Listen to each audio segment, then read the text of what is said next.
இந்த இடத்துல வந்து அந்த இடத்தோட சூழ்நிலையை சுற்றுச்சூழல் அமைப்பை பார்த்தீங்கன்னா சுற்றி மலை இடையில தான் அந்த நம்முடைய தாய்க்களம் அமைஞ்சிருக்கு.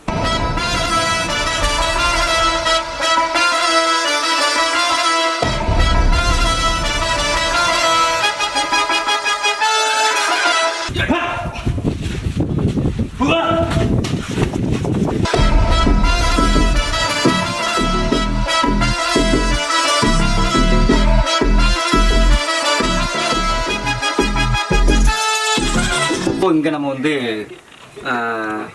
பயிற்சிகளுக்கு தேவையான மான் கொம்பாக இருக்கட்டும், சிலம்பமாக இருக்கட்டும், ஒரு கம்பு, வேல் கம்பு, இது மாதிரியான விஷயங்கள் நமக்கு தேவைப்படும். அப்போ அதை நம்மளே செய்கிற அளவுக்கு இங்கே ஒரு வசதியை ஏற்படுத்தி கொடுத்துருக்காங்க.